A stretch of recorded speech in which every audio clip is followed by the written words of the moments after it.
If you're in social studies, this can be really straightforward because there's plenty of information about what's going on in the world on social media.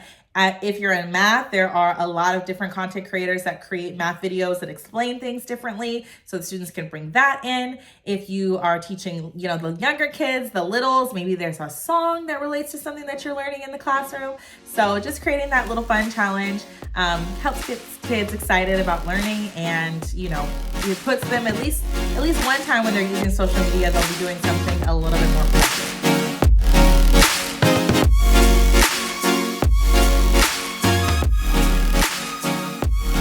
Hi there, and welcome to That's Just Good Teaching with me, Deanna Smith.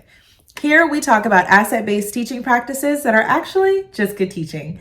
Today we're going to jump into using social media to work for you instead of against you in your classroom.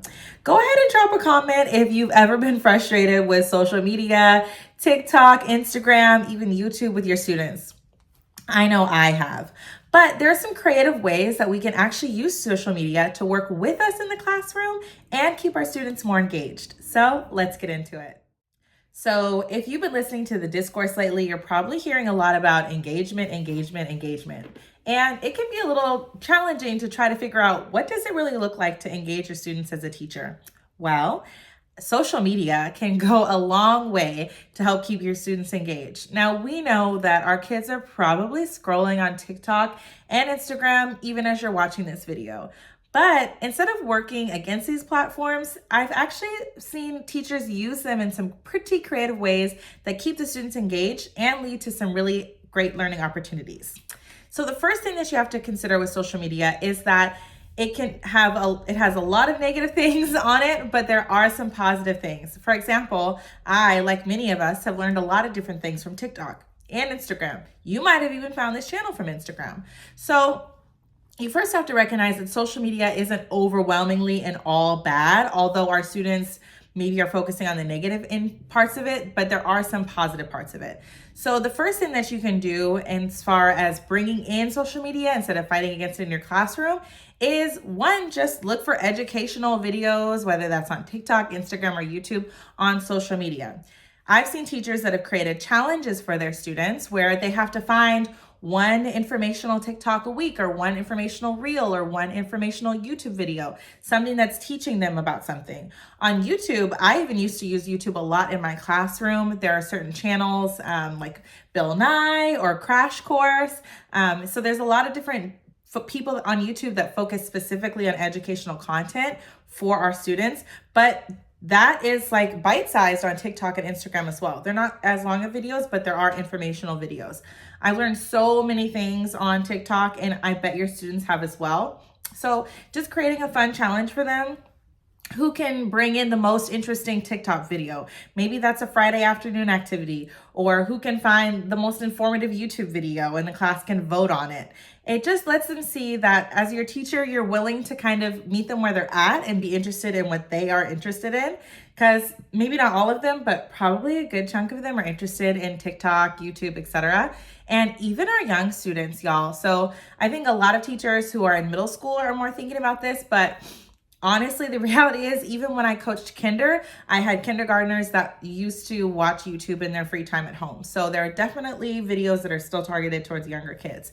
So creating a weekly challenge where students have to find an informative TikTok video or a TikTok video that relates to the content that you're learning in the classroom kind of sends them on a little academic scavenger hunt and shows them that social media and other, short form, long form content can be used for more than just, silly videos, pranks, and that sort of thing. So the first way that you can incorporate social media into your classroom is creating some sort of challenge, weekly, monthly, or whatever, for students to find a TikTok or social media video that relates to something you're using in the classroom.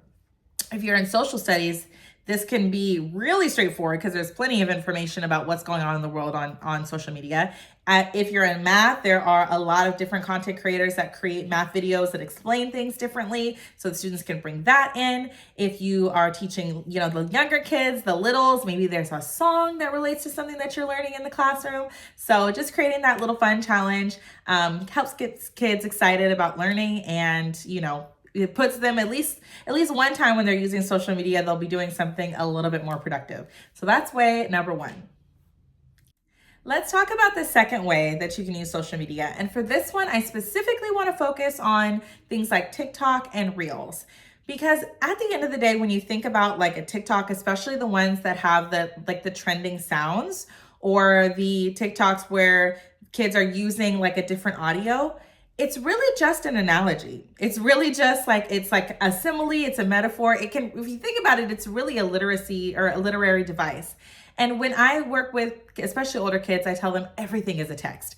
Everything you can read as if it's a text. You can look into it and analyze it the same way that you would a book or a movie. So because TikToks are just analogies, right? You're trying to figure, you're hearing a sound and you're thinking, oh, that also relates to this situation.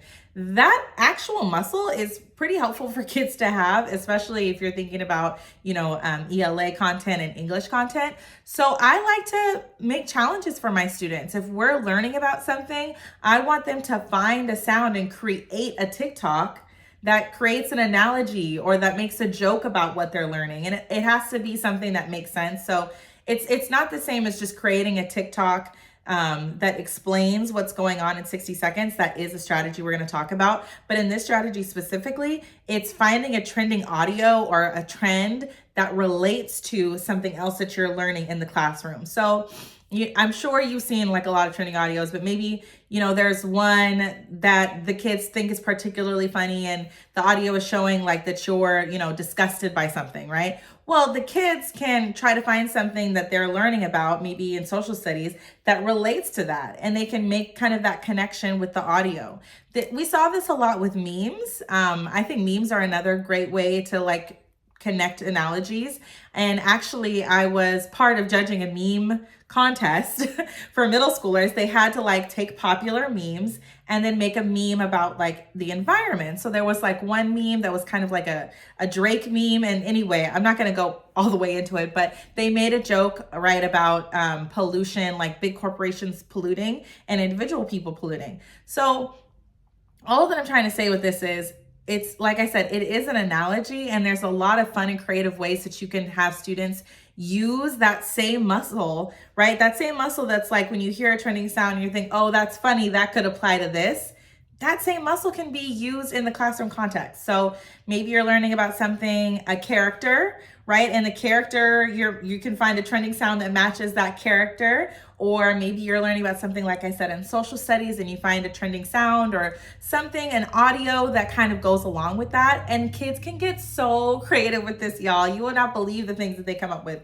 It's hilarious, but it gives them another opportunity. And this can be, this doesn't have to be an assignment that they're getting credit for. This can be just an extra credit assignment that they're doing in addition. But it's a really fun way to help kids recognize like, oh, this is like, I'm actually learning a skill that is translatable to other things. It's translatable to, making up funny TikToks, but also translatable to what I'm doing in the classroom. So in this way, that's number two, is have them use an audio, use a sound, use something that they're seeing on social media, and create an analogy or a connection to something that's happening inside the classroom.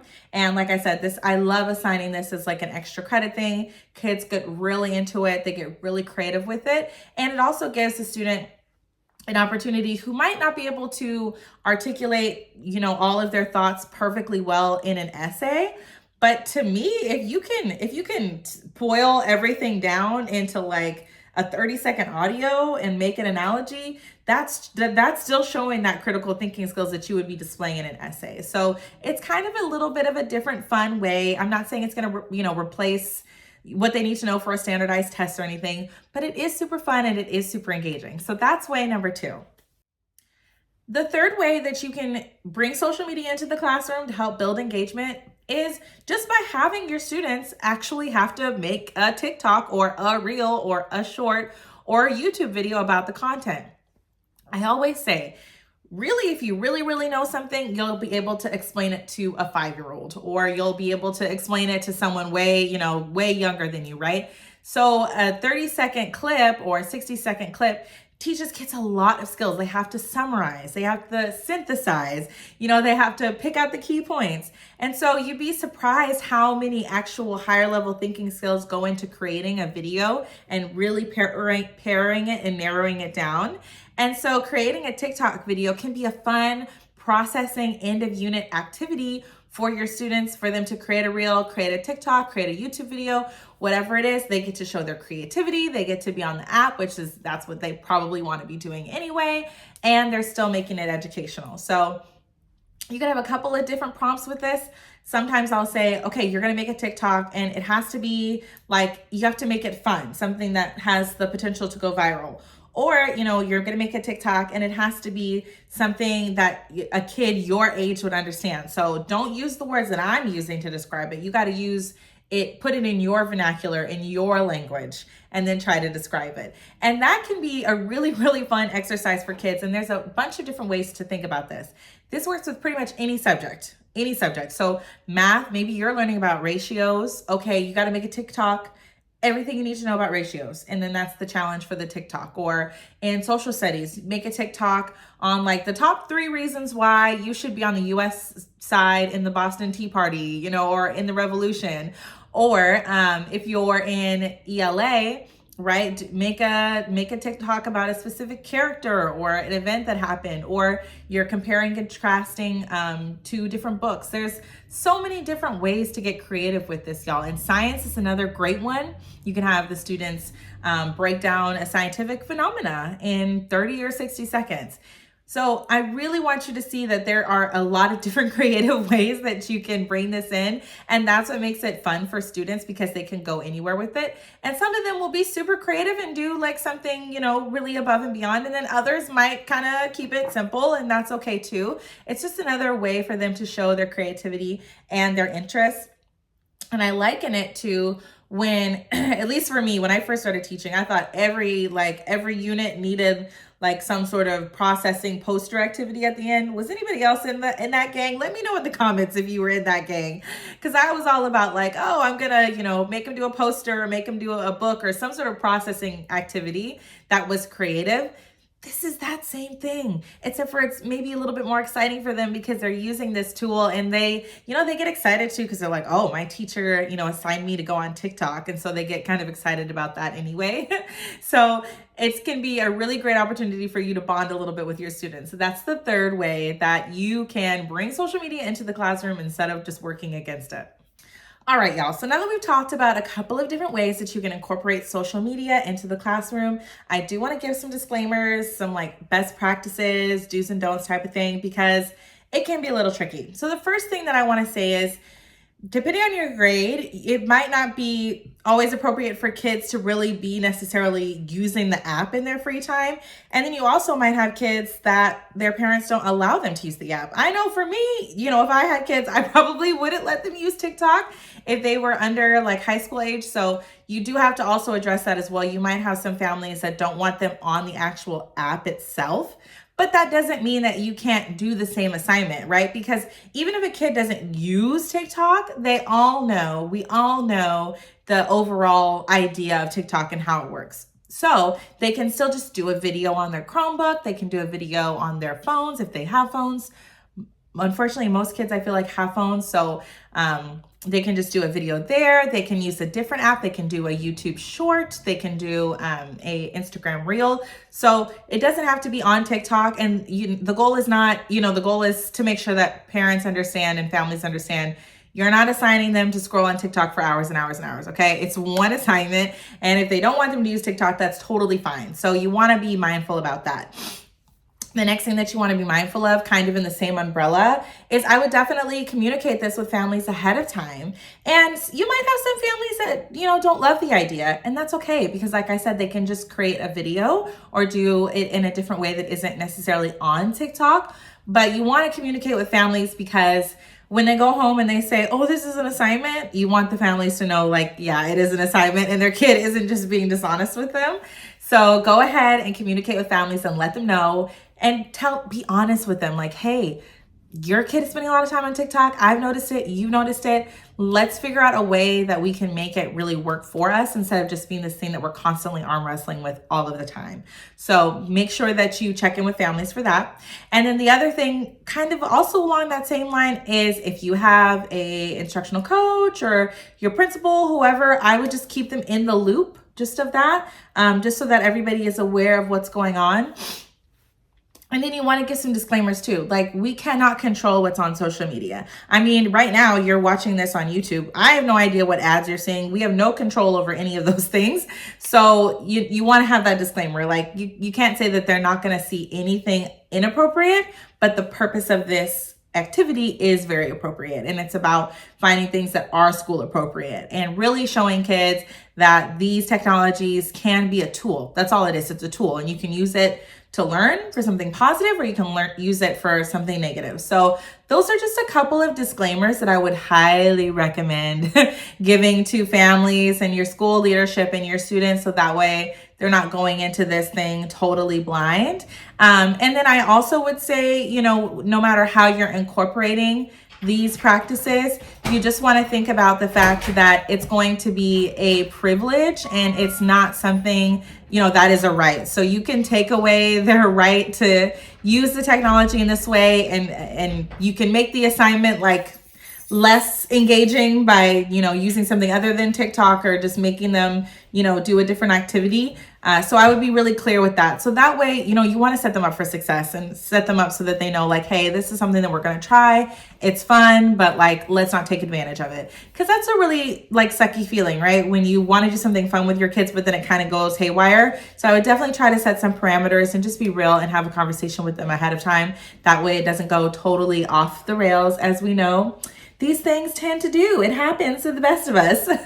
So that is all I have for y'all today. Those are the 3 ways that you can think about incorporating social media for engagement. Remember, we're working with it, not against it, and using it in the best way that we know how. That can hopefully, make something a little exciting for our students. Now, if you try any of these, y'all, please leave me a comment. Let me know on Instagram. Did you try it? How did it go? I would love to see some of the TikToks, even if your students end up creating them.